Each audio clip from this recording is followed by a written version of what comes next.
টিপছুটো আর চালতার গল্প। টিপছুটো হলো পাখি।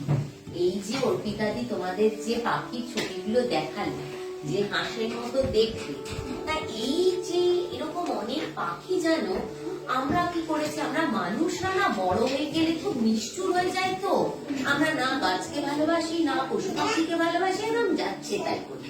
কেউ কেউ তো খুবই দুষ্টুমি, তা সেরকম এরকম পাখিগুলোকে না ধরে ধরে সব খেয়ে নেয়। এই জন্য অনেক পাখি আমাদের এই পৃথিবী থেকে হারিয়ে গেছে। তা যাই হোক, এইরকম একটা হাঁসের মতো পাখির নাম হচ্ছে টিপছুটো পাখি। তার হাঁসের মতো লম্বা, তার ঠোঁট। তো একবার কি হয়েছে, তো ওই টিপছুটো পাখিটার বাসাটা যেখানে, সেই রাস্তাটা দিয়ে পার হতে গেলে একটা বড় চালতা গাছ আছে। সেই চালতা গাছে অনেক চালতা হয়েছে।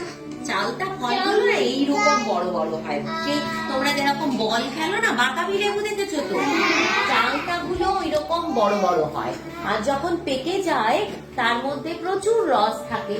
তা চালতা গাছ বেশ বড়, চালতা গাছে প্রচুর চালতাও হয়েছে।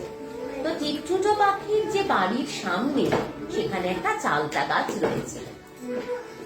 এদিকে কি হয়েছে, পানকৌড়ি পাখি আছে না, পানকৌড়ি জলের মধ্যে থাকে, সেও কিছু দূর, একটু দূরে তার বাসা। আমি যদি এখন পান খেতে যাই আর ওই দুষ্টু শেয়ালটা এসে আমার তো ছানাগুলোকে খেয়ে নেবে দাদা।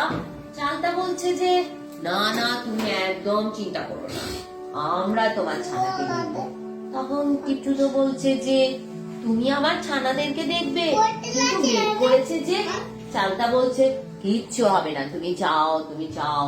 চালতা গাছ তো খুব গভীর গলা না, তখন বড়, তখন বুড়ো হয়েছে চালতা গাছ।